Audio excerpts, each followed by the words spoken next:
हरे कृष्णा। आज का टॉपिक ये रहेगा कि क्या कृष्ण भावना सबसे सर्वश्रेष्ठ भावना है?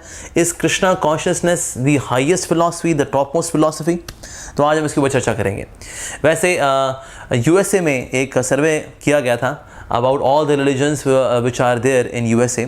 तो टाइम्स मैगजीन में निकाला गया था कि yes, in America the top most philosophy among all the religious groups, the topmost philosophy is of the Hare Krishnas. लेकिन ये टॉपस्ट फिलॉसफी किस तरह से है, आज इसके ऊपर थोड़ा हम चर्चा करेंगे। तो सबसे पहले हम थोड़ा सा हिस्ट्री में पीछे जाएंगे कि भाई एक्चुअली में ये ओरिजिनल फिलॉसफी है, ठीक है, और सबसे इवॉल्व फिलॉसफी किस तरह से है। ये जितने भी आज रिलीजन आज हम देखते हैं इस संसार के अंदर, ये सारे के सारे रिलीजन्स विद इन 5000 ईयर्स में आए और 5000 साल पहले कलयुग शुरू हुआ था। तो उसके बाद कई सारे रिलीजन्स की आवश्यकता पड़ी लोगों को सभ्य बनाने के लिए। लेकिन ये आवश्यकता क्यों पड़ी? ऐसा इसलिए हुआ क्योंकि 5000 साल पहले एक बहुत ही स्पेशल इवेंट हुआ था जो कि थोड़ा ऑस्पिशियस नहीं था, लेकिन क्योंकि कलयुग की शुरुआत होनी थी तो इसलिए ये इवेंट हुआ।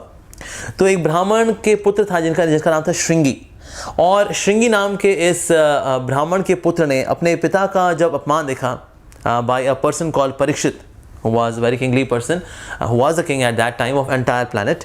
और क्योंकि उनको बहुत प्यास लगी थी परीक्षित महाराज को, और उन्होंने क्या किया, जब पानी मांगा जब उनके पिताजी से, शमिक ऋषि से, तो वो क्योंकि ध्यान मग्न थे तो परीक्षित महाराज ने उस वक्त क्या किया, एक मरा हुआ सांप था उन्हें गले में डाल दिया। तो मैं स्टोरी थोड़ा फटाफट बताऊंगा because I will get into the discussion. तो ये बात जब बाद जाके उनके बेटे देखी श्रृंगी ने कि मेरे पिता का ऐसा अपमान किसने किया, ओ परीक्षित ने किया, मैं श्राप देता हूँ उसको कि वो 7 दिन में उसकी मृत्यु हो जाए। तो उसने बहुत बड़ा श्राप दे दिया भगवान के एक शुद्ध भक्त को कि भाई तुम्हारी 7 दिन मृत्यु हो जाए, जस्ट बिकॉज उनके फादर के गले में एक डेड स्नेक डाला गया। तो भगवान के भक्त के प्रति क्योंकि इतना बड़ा अपमान हुआ, इतना बड़ा अपराध हुआ, इतना बड़ा ऑफेंस हुआ, इसीलिए ब्राह्मण्स की पावर श्रृंगी के बाद कम होनी शुरू हो गई। So Brahmanical culture degraded because of the wrong use of power, अपनी शक्ति का गलत इस्तेमाल किया क्योंकि उन्होंने, और साथ ही कलयुग के प्रभाव के कारण भी जो कल्चर था, ब्राह्मण कल्चर, उसका पतन होना शुरू हुआ। जब ब्राह्मण कल्चर का पतन होना शुरू हुआ तो शूद्रों का एक्सप्लॉयटेशन शुरू हुआ। पहले सारे के सारे कास्ट बड़े एक दूसरे के साथ अच्छी भावना के साथ रहा करते थे, लेकिन बाद में ये भावना की में जो है डाइल्यूशन आया और जो ब्राह्मण थे they started exploiting the Shudras. जब उनका इतना ज़्यादा एक्सप्लॉयटेशन हुआ तो उन्होंने जो है कहा सनातन धर्म बेकार है यार, इतना ज़्यादा शोषण, मतलब ये ब्राह्मण हो गए तो मतलब ये सब कुछ हो गया और हमारा इतना शोषण होता है। वी एबॉलिश सनातन धर्म, हम सनातन धर्म छोड़ते हैं and we will live life not as per Sanatan धर्म एनी मोर। कितना शोषण हमारा सनातन धर्म के हिसाब से, पर वास्तव में सनातन धर्म में शोषण की बात नहीं थी, पर क्योंकि ब्राह्मणिकल कल्चर का पतन हुआ इसीलिए लोगों का सनातन धर्म से विश्वास उठा। तो जिन लोगों का सनातन धर्म से विश्वास उठा, अब ये लोग बिल्कुल असभ्य हो गए, पूरी तरह से मांस खाते थे, व्यभिचार करते थे, किसी भी के साथ ही भोग करते थे, यहाँ तक कि अपनी पत्नी और अपनी बहन में भी बिल्कुल भेदभाव नहीं करते थे, भोग करना, क्योंकि अब ये बिल्कुल भी कल्चर्ड नहीं रहे, सभ्य नहीं रहे, क्योंकि उन्होंने सनातन धर्म छोड़ दिया, शास्त्रों की शरण छोड़ दी। अब लेकिन इन लोगों को जो है फिर से सभ्य बनाना बड़ा ज़रूरी है, तो इसीलिए जो है कई तरह के अन्य धर्मों की आवश्यकता पड़ी। अब वो सनातन धर्म नहीं हो सकते थे क्योंकि इससे तो इस पर विश्वास उठ चुका है, तो कई और धर्मों की आवश्यकता पड़ती है, जैसे कि इस्लाम हो गया, क्रिश्चियनिटी हो गया, जैनिज्म हो गया, इन सब धर्मों की आवश्यकता पड़ी ताकि लोग सभ्य हो सकें।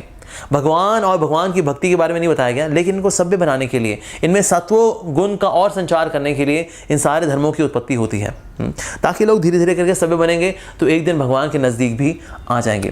तो इसलिए जितने भी धर्म आते हैं हम देखते हैं ये कलयुग में आते हैं, और ये इसलिए आते हैं ताकि उन लोगों को जो कि सनातन धर्म को छोड़ चुके हैं, ब्राह्मणों के गलत बिहेवियर को देख करके, उनकी गलत डीलिंग्स को देख करके इनको वापस सभ्य बनाने के लिए। तो इसलिए क्योंकि अब लोग पूरी तरह से पाप में मग्न थे, तो इसलिए इनको ऊपर उठाने के लिए इन सारे रिलीजन्स की आवश्यकता पड़ती है।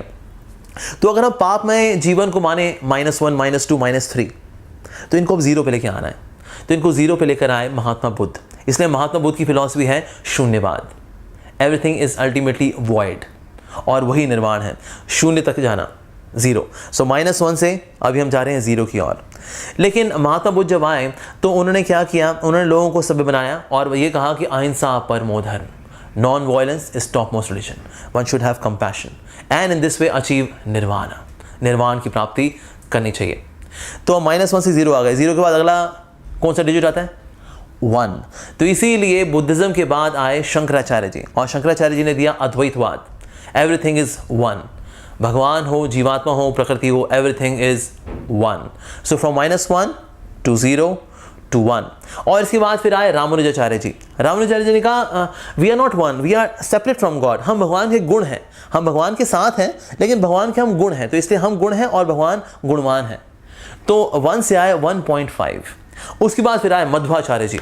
मध्वाचार्य ने कहा एवरीथिंग इज टू, द्वैतवाद, एवरीथिंग इज टू। भगवान और हम अलग हैं, हम और प्रकृति अलग हैं, प्रकृति और भगवान अलग हैं, और हम भी आपस में एक दूसरे से अलग हैं, अलग अलग अलग अलग, द्वैतवाद।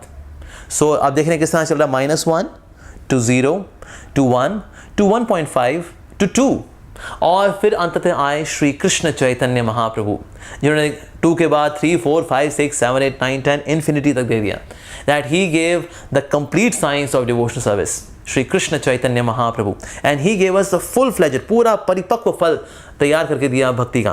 तो इस कार्य को संपन्न करने के लिए कि लोग इतने अनैतिक हों और फिर भगवान के प्रेमी बन सकें, इसके लिए जो है काफ़ी सारे आचार्यों की, टीचर्स की आवश्यकता पड़ी। इसको -1 से ऊपर उठाने के लिए जीसस क्राइस्ट भी आया, प्रॉफिट मोहम्मद भी आए, उसके बाद फिर महात्मा बुद्ध भी आए, उसके बाद फिर शंकराचार्य जी भी आए, उसके बाद फिर रामानुजाचार्य जी आए, फिर मध्वाचार्य जी आए, और फिर उसके बाद श्री कृष्ण चैतन्य महाप्रभु जो कि स्वयं भगवान श्री कृष्ण है। And then he gave the most fructified fruit of the spiritual mysticism. आध्यात्म का सबसे पका हुआ जो फल है वो दिया श्रीमद् भागवतम की शिक्षाओं के रूप में, श्रीमद् भगवद गीता की शिक्षाओं के रूप में, और विस्तार रूप में बताया कि वास्तव में भगवान से प्रेम कैसे किया जाता है, भगवान के साथ आदान प्रदान कैसे किया जाता है। और ये सारी जो डिटेल्स हैं ये श्री कृष्ण चैतन्य महाप्रभु और उनके भक्तों ने दी। तो इस प्रकार से Krishna consciousness is the top most philosophy, most detailed philosophy and most deep philosophy. Thank you very much for watching. Hare Krishna.